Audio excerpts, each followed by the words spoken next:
प्रभु यीशु मसीह के नाम में एक बार फिर से आपका स्वागत करते हैं दिव्य धारा के इस संस्करण में। और हम लोग प्रेरितों के काम से अध्ययन कर रहे हैं और आज हम लोग विश्वास कर रहे हैं परमेश्वर के वचन से प्रभु हमें आशीष देने जा रहे हैं, क्योंकि उसका वचन जिंदा है, उसका वचन दोधारी तलवार है, उसका वचन हमारी रोटी है, उसका वचन हमारी शक्ति है। उसके वचन को पढ़कर सीखकर हम बलवंत होते आत्मा में, और इन दिनों में हमें बलवंत होने की आवश्यकता है, क्योंकि ये दुनिया और दुनिया का समाचार और दुनिया की किताबें और दुनिया का अखबार और दुनिया की टीवी हमें कमजोर कर रही है, हमारे हिम्मत को तोड़ रही है। पर जब परमेश्वर के वचन के पास हम लोग आते हैं तो हम सामर्थ पाते हैं, हम हिम्मत पाते हैं, हम शक्ति पाते हैं, क्योंकि हमारा जुड़ाव स्वर्ग में रहने वाले परमेश्वर के साथ होता है। उस पवित्र आत्मा से हमारा जुड़ाव होता है जो हमारे अंदर रह करके हमें बल प्रदान करता है। आज के अध्ययन के लिए हम लोग पढ़ेंगे प्रेरितों के काम, उसका पहला अध्याय और उसका 9 पद। प्रेरितों के काम और उसका पहला अध्याय एक्सक्यूज मी और 9 पद। वहां लिखा है, यह कहकर यीशु अपने चेलों के देखते देखते ऊपर उठा लिया गया। बस एक सेंटेंस है मेरे प्रियो, पर यह बहुत बड़ी घटना घटने जा रही है। अभी तक चेलों ने अपने जीवन में यह नहीं देखा है कि कोई व्यक्ति साक्षात उनके सामने से ऊपर उठा लिया गया और बादलों ने उसे छिपा दिया हो। लिखा है, ये जब वो अपनी बात को कह चुका, यीशु मसीह अंतिम कथन अपने चेलों को दे चुका, और उसके बाद वो ऊपर उठने लगा। कल्पना कीजिए यदि आप और हम वहां खड़े होते, कोशिश करते यीशु मसीह को रोक लेने के लिए, क्योंकि यीशु मसीह ही हमारा गुरु है, वही हमारा पास्टर है, वही हमारा संरक्षक है। अगर वही चला जाएगा तो हमारा क्या होगा? पर चेलों के अंदर वो ताकत नहीं था कि यीशु मसीह को रोक पाए, क्योंकि उनको मालूम नहीं था यीशु मसीह क्यों उनको जैतून पर्वत के पास लेकर आया। उनको ये नहीं मालूम था, वो इसके लिए तैयार भी नहीं थे। लिखा है, उनके कहत जैसे ही उसने कहकर खत्म किया कि पवित्र आत्मा का सामर्थ तुम पाओगे, वो ऊपर उठने लगा। और लिखा है, वो देखते देखते ऊपर उठा लिया गया और बादल ने उसे चेलों की आंखों से छिपा लिया। अचानक वहां बादल आ गया और चेले लोग अब यीशु को देख नहीं पा रहे। अभी यीशु मसीह को देखे, अभी यीशु मसीह को उठते हुए देखे, और अचानक वहां महिमा में बादल प्रवेश करता है। और हम लोग जानते हैं बादल दर्शाता है परमेश्वर की उपस्थिति को। इस्राएलियों के साथ परमेश्वर बादल बनकर, आग का खंभा बनकर उनकी रखवाली रक्षा करता आया। और आज जब परमेश्वर यीशु मसीह को इस स्वर्गारोहण में परमेश्वर उसको बादलों में छिपा लिया, वो बादल ये दर्शाता है उस जगह पर परमेश्वर उपस्थित था और अपने पुत्र को वो वापस, क्योंकि उसने अपना कार्य अंजाम दे दिया, उसने जो कार्य उसको सौंपा गया था वो कार्य उसने पूरा कर दिया। और परमेश्वर उससे प्रसन्न था, क्योंकि यीशु मसीह जब इस दुनिया में थे तो 2 बार परमेश्वर ने स्वर्गवाणी हुई और कहा, ये मेरा प्रिय पुत्र, मैं इससे अति प्रसन्न हूं। परंतु यीशु मसीह ने अभी तक क्रूस की मृत्यु को नहीं झेला था। परमेश्वर उसी के लिए यीशु मसीह को भेजा था। और जब यीशु मसीह क्रूस की मृत्यु को झेल लिया और उसके बाद तीसरे दिन जिंदा हो गया, और 40 दिन तक अपने चेलों को तैयार करता रहा, और आज वो दिन आ गया है जब उसको वापस परमेश्वर के पास जाना है, वापस परमेश्वर के दाहिनी ओर जाकर के उसको बैठना है। और परमेश्वर ने अपना शकाइना ग्लोरी भेज दिया, अपना शकाइना महिमा भेज दिया, अपनी उपस्थिति में उसको छिपा लिया। दिशा महत्वपूर्ण नहीं है, किस दिशा में यीशु मसीह गया, कितने दूरी यीशु मसीह गया, परंतु यह महत्वपूर्ण है कि यीशु मसीह जिस रूप में दुनिया में था, अब उस रूप में वो दिखाई नहीं देगा। वो आएगा 10 दिन के बाद, एक दूसरे रूप में आएगा। यीशु का आत्मा अब हमारे बीच में होगा, यीशु का आत्मा हमारे अंदर में होगा। अब यीशु मसीह एक समय में एक जगह पर नहीं होगा, अब यीशु मसीह एक जगह में पूरे दुनिया में अपने लोगों के अंदर वास करेगा। यह स्वर्गारोहण बहुत महत्वपूर्ण है, और कुछ बातों को इसके संबंध में हम लोग देखना चाहते हैं।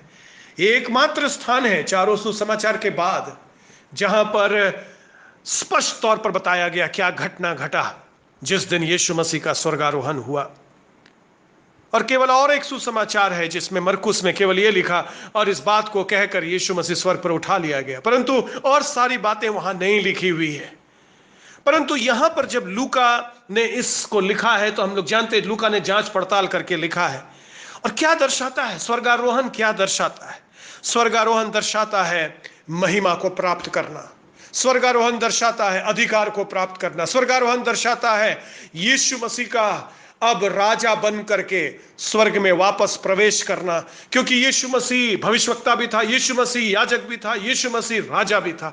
तीनों ऑफिस, तीनों पद जो पुराने नियम में परमेश्वर ने दिया था अपने लोगों को, वो तीनों पद यीशु मसीह में सिद्ध हो गया। यीशु मसीह भविष्यवक्ता बनकर इस दुनिया में 3 साल तक सेवकाई किया, बड़े बड़े चमत्कार किया भविष्यवक्ता के रूप में। अब यीशु मसीह जब क्रूस पर बलिदान हुआ, महायाजक बन करके अपने लहू को लेकर के वो स्वर्ग में प्रवेश कर रहा है। और जहां पर अब वो केवल भविष्यवक्ता और महायाजक ही नहीं, पर अब वो पिता के दाहिनी ओर बैठने जा रहा, सिंहासन पर बैठने जा रहा, वो राजा बनने जा रहा है। वो राजा का जो कार्य परमेश्वर ने उसको सौंपा था, उसके नाम को लिखा है सब नामों से अति महान कर दिया, क्योंकि यीशु मसीह ने अपने आप को नम्र किया। तो स्वर्गारोहण हमको बताता है कि परमेश्वर ने यीशु मसीह को वो तीनों कार्य जो यीशु मसीह को करने के लिए भेजा था, उसका पूर्ण हो गया। वो जो कार्य यीशु मसीह को सौंपा गया था वो पूरा हो गया है। दूसरी बात, स्वर्गारोहण हम लोगों को बताता है कि अब सेवा यीशु मसीह से शिष्यों को प्रदान कर दी गई है। अब यह सेवा यीशु मसीह की अगुवाई में, दैहिक अगुवाई में नहीं होगा, हाँ पवित्र आत्मा की अगुवाई में होगा, पर अब पवित्र आत्मा और हमारे बीच में जो समन्वय होगा, पवित्र आत्मा जब हमारे अंदर आएगा तो हम इस सेवकाई को आगे बढ़ाएंगे परमेश्वर के सामर्थ्य में। हम इस सेवा को, ये बहुत ही ऐतिहासिक समय था मेरे प्रियो, स्थान इस हस्तांतरण हो रहा है सेवकाई को अगुवाई करने का। अब चेले लोग अगुवाई करेंगे। अब यीशु नहीं है कि बार बार वो लोग यीशु से प्रश्न पूछें, यीशु के पीछे पीछे चलें। अब उनको अगुवाई करना पड़ेगा, अब उनको आगे बढ़ना पड़ेगा। इसलिए यीशु मसीह ने स्वर्गारोहण से पहले उनको कहा, तुम सामर्थ पाओगे, और जब तुम सामर्थ पाओगे तब तुम मेरे कार्य को पूरा कर सकोगे। तो स्वर्गारोहण ये बताता है पहली बात कि यीशु मसीह को महिमा में पद मिला, जो राजा का पद मिला, जो कार्य यीशु मसीह को दिया गया था यीशु मसीह ने उसको पूरा कर दिया। दूसरी बात मैं आपको बताया कि स्वर्गारोहण यह बताता है कि अब परमेश्वर हम लोगों के द्वारा से पृथ्वी में कार्य करने जा रहा है। जो लोग यीशु मसीह पर विश्वास करेंगे उनके द्वारा से परमेश्वर का राज्य फैलेगा। और इसीलिए यीशु मसीह ने स्वर्गारोहण से पहले मरकुस 16 में अपने चेलों से यह कहा, विश्वासी का यह चिन्ह होगा कि वे बड़े बड़े चमत्कार करेंगे। आज जब हम लोग प्रार्थना करते हैं मेरे प्रियो, जब लोग प्रार्थना करते हैं, बीमार जब कोई पड़ता है, हम लोग प्रार्थना करते हैं यीशु के नाम में चंगा होने के लिए। कौन दिया ये अधिकार? इस सेवा को स्थापित करने का अधिकार कौन दिया? कौन इस सेवा को चलाता है? कौन आपको ये अधिकार दिया कि आप यीशु का प्रचार करेंगे, आप परमेश्वर के बारे में बात करेंगे, आप परमेश्वर के नाम से दुष्ट आत्मा को निकालेंगे? कौन अधिकार दिया? यीशु मसीह का स्वर्गारोहण ने हमारे ऊपर हस्तांतरण कर दिया उस अधिकार को। और यीशु मसीह ने आदर्श प्रस्तुत किया था अपने जीवन काल में, इसी प्रकार से सेवकाई को करना है। और चेलों ने जो शुरू किया, उसके बाद 2000 साल से परमेश्वर के लोग इस सेवकाई को करते चले आ रहे हैं। आज जब मेरी आवाज आप सुन रहे हैं, उसी सेवा को हम लोग आगे बढ़ा रहे हैं। आज जब आप इस ऑडियो को दूसरों को भेज रहे हैं, उसी सेवा को आप आगे बढ़ा रहे हैं। बहुत सारे लोग लाभान्वित हो रहे हैं मीडिया के द्वारा से, और ऑनलाइन कितनी प्रचार हो रही है। एक ही वो ये समय था, ऐतिहासिक समय, कि ये हस्तांतरण हुआ है।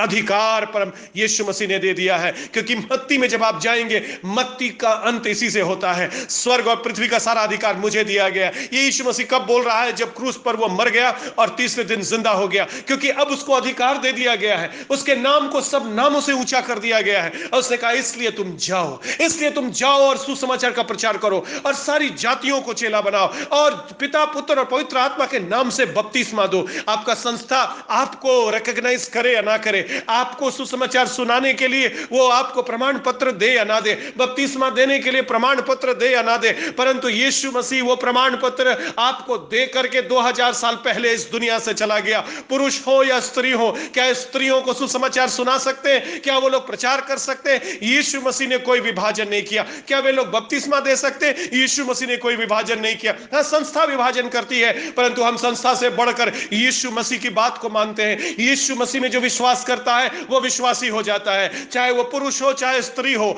चाहे कोई भी क्यों ना हो, अनपढ़ हो या ज्ञानी हो। और जब यीशु मसीह पर हम विश्वास करते हैं, यीशु मसीह का हम चेला बन जाते हैं, तो यीशु मसीह ने हमको भेज दिया है, जाओ सुसमाचार सुनाओ, जाओ बपतिस्मा दो, जाओ चेला बनाओ।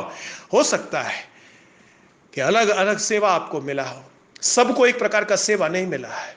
कोई लोग भविष्यवक्ता का वरदान पाया है, कोई लोग सुसमाचार सुनाने, कोई लोग प्रेरितों का वरदान पाया, किसी को आराधना अगुवाई का वरदान है, किसी को व्यक्तिगत सुसमाचार सुनाने का वरदान है, किसी को कोई ऑडियो या वीडियो फॉरवर्ड करने का वरदान दिया ताकि आपका फॉरवर्ड करने से कोई परमेश्वर के बारे में जान जाए। पर सभी को, कोई भी छूटा नहीं है। जितने भी लोग यीशु मसीह पर विश्वास किए उनको परमेश्वर ने हस्तांतरण किया है सेवकाई को। तीसरी बात, यीशु मसीह अपने चेलों को यह दर्शा रहा है जब वो स्वर्ग जा रहा है, ये महायाजक जा रहा है महापवित्र स्थान में, क्योंकि जब महायाजक डे ऑफ अटोनमेंट में, होली ऑफ होलीज में जाता था, महापवित्र स्थान में प्रवेश करता था लहू को लेकर के, और उसके कमर में रस्सी बांध दिया जाता था, घंटियां बांध दी जाती थी, ताकि यदि वो मर गया अपने पाप के कारण वहां, तो उसको खींच कर निकाला जाए, क्योंकि कोई अंदर नहीं जा सकता था उस महापवित्र स्थान में। और महायाजक लहू को लेकर के जाता था ताकि सब इसराइलियों का पाप क्षमा हो जाए। उसी प्रकार से हमारा महायाजक जो प्रभु यीशु मसीह अनंत काल का महायाजक, वो अपने लहू को लेकर के महापवित्र स्थान में प्रवेश किया और हमारे लिए क्षमा को ले आया।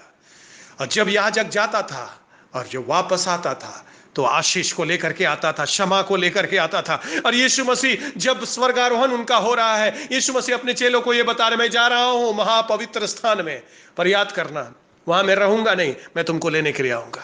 मैं जगह बनाने जा रहा हूं, वहां मैं तुम्हारे लिए प्रार्थना करने जा रहा हूं, मैं तुम्हारा एडवोकेसी करने जा रहा हूं, मैं तुम्हारे लिए वार्तालाप करने जा रहा हूं, परंतु मैं तुम्हें लेने के लिए आऊंगा। यहां महायाजक महापवित्र स्थान में प्रवेश तो करता है, पर प्रवेश इसलिए करता है कि वो हमें फिर लेने के लिए वापस आएगा।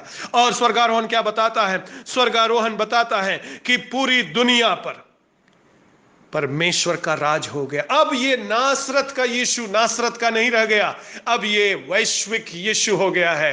अब यीशु एक स्थानीय यीशु नहीं रह गया जो यरूशलेम और यहूदिया में फिरा करता था, गलील में फिरा करता था। अब ये यीशु अफ्रीका में, भारत में, चीन में, पाकिस्तान में, अरब में, इराक में, ईरान में और तमाम देशों में चलेगा और फिरेगा अपने चेलों के द्वारा से, स्वप्न के द्वारा से। लोगों को स्वप्न देगा, लोगों को दर्शन देगा। अब ये यीशु सीमित नहीं है, अब ये यीशु ग्लोबल हो गया है, from local to global lord. अभी तक यीशु मसीह एक देह में था, एक स्थान पर था, एक भौगोलिक स्थिति में था। अब यीशु मसीह सार्वभौमिक हो गया है। अब यीशु मसीह हर भाषा के द्वारा से लोगों के बीच में सेवा करेगा, अपने लोगों के अंदर अपनी आत्मा को भेज करके। हमारा क्रूसित यीशु मसीह महिमा को पा लिया है। क्या दर्शाता है स्वर्गारोहण? स्वर्गारोहण दर्शाता है यीशु मसीह वहां जाकर बैठ नहीं गया है, कोई काम नहीं कर रहा। यीशु मसीह बोल कर गया है, जा रहा हूं, पवित्र आत्मा भेजूंगा। पहला काम यह है, जब मैं जाऊंगा पवित्र आत्मा को भेजूंगा। दूसरा काम मैं अपना बता करके जब मैं वहां जाऊंगा तुम्हारे लिए घर बनाऊंगा। आपका घर, मेरा घर, अनंत घर यीशु बना रहा है। खुश होना है मेरे प्रियो। हम लोग यहाँ घर बना रहे हैं अपने लिए, परंतु इस घर में जिसको हम बना रहे हैं 40 साल, 50 साल, 60 साल, 70 साल, 80 साल या 100 साल आप रह पाएंगे। उसके बाद ना आपका शरीर रहेगा, ना आपका घर रहेगा। दोनों मिटने वाला है। भूकंप आएगी, प्राकृतिक आपदा आएगी, ये घर मिट जाएगा, परंतु एक घर है, अविनाशी घर है। इसलिए यीशु मसीह ने बोला, अपना आंख वहां लगाना, उस घर पर लगाना जो घर मैं तैयार कर रहा हूं। वो कोई आंधी उसको गिरा नहीं सकता। वो चट्टान पर खड़ा हुआ घर है, क्योंकि वो चट्टान मैं हूं। जो मुझ पर विश्वास करता है, यदि वो मर भी जाएगा तो जिंदा रहेगा।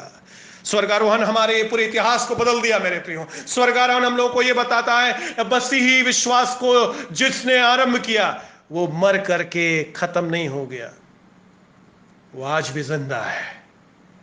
वो पिता के दाहिने ओर बैठा है, अपने पवित्र आत्मा के द्वारा से अपना काम कर रहा है। तो प्रभु का धन्यवाद देते हैं। हम लोग ऐसे परमेश्वर पर विश्वास करते हैं। जब स्वर्गारोहण हुआ तो यीशु मसीह ये दर्शाया कि जिसने विजय पा लिया उसको मुकुट मिलना है। एक दिन आ रहा मेरे प्रियो, जब हम लोग, स्वर्गारोहण होगा हम लोगों का, हम लोग बादलों पर यीशु के संग मिलेंगे और लिखा है हमें मुकुट प्रदान किया जाएगा। जो परमेश्वर के लोग हैं, परमेश्वर उनको अपने आशीषों से परिपूर्ण करेगा। यीशु मसीह पहला फल है महिमामय शरीर के साथ स्वर्ग में प्रवेश करना। उसके पीछे पीछे हम सभी जो यीशु मसीह पर विश्वास करते हैं प्रवेश करेंगे। एक जीवित आशा यीशु मसीह ने हम लोगों को दिया है, एक जीवित आशा परमेश्वर ने हम लोगों को दिया। यीशु मसीह से पहले हनोक और एलिय्याह स्वर्ग में प्रवेश किया।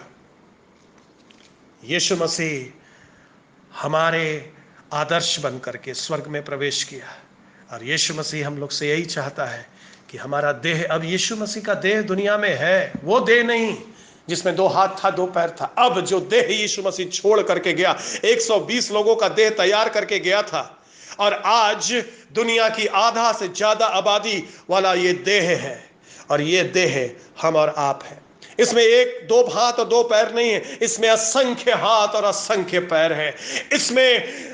इसमें यीशु मसीह की देह में हर प्रकार की कलीसिया, हर भाषा की कलीसिया, हर भौगोलिक स्थिति की कलीसिया, हर देश की कलीसिया पाई जाती है। और परमेश्वर का धन्यवाद देते हैं, जितने भी लोग यीशु मसीह पर विश्वास करते हैं, केवल हम स्थानीय कलीसिया का सदस्य नहीं परंतु सार्वभौमिक कलीसिया का सदस्य बन जाते जो यीशु मसीह का देह है। और यीशु मसीह अपने देह को लेने के लिए इस दुनिया में आने वाला है। यीशु मसीह का स्वर्गारोहण देह सहित हुआ है, और यीशु मसीह के साथ हम लोग भी देह सहित जाएंगे। यीशु मसीह का जो देह, जिसको यीशु मसीह तैयार कर रहा निष्कलंक और निर्दोष खड़ा करने के लिए, हम और आपके जीवन में यीशु मसीह कार्य कर रहा है, इसलिए ताकि एक दिन जब यीशु का आना निकट हो गया है, वो हमें लेकर के जाए और उस स्थान पर हमको रखे जहां पर आनंद है और शांति है। प्रभु का धन्यवाद देते हैं। हालेलुया। आइए अपने आंखों को बंद करें। हमारा यीशु मर करके समाप्त नहीं हुआ, हमारा यीशु मर कर जिंदा हुआ। मर करके केवल जिंदा ही नहीं हुआ, 40 दिन तक वो प्रमाण दिया, और उसके बाद यीशु मसीह स्वर्गारोहण उसका हो गया। पर यीशु मसीह अब वहीं नहीं रहेगा, एक दिन यीशु मसीह हमें लेने के लिए आने वाला है। इस जिंदा आशा के साथ हम लोग चल रहे हैं। इस आशा को छोड़िएगा मत, इस विश्वास को पकड़े रहिएगा। यीशु मसीह जल्द हमें लेने आने वाला है। न दुख होगा, न दर्द होगा, न परेशानी होगा, न भूख होगा, न आंसू गिरेगा। जब यीशु के साथ हम लोग जाएंगे। प्रभु आपका धन्यवाद देते हैं। हर एक को आशीष दे जितने लोगों ने तेरे वचन को सुना, और तेरे स्वर्गारोहण से प्रभु हम लोग उत्साहित हों कि मेरा प्रभु जिंदा है, मेरा प्रभु सिंहासन पर बैठा है, वो मेरा महायाजक है और मेरा राजा है। धन्यवाद देते यीशु मसीह के नाम से मांगते हैं, ऐसा ही।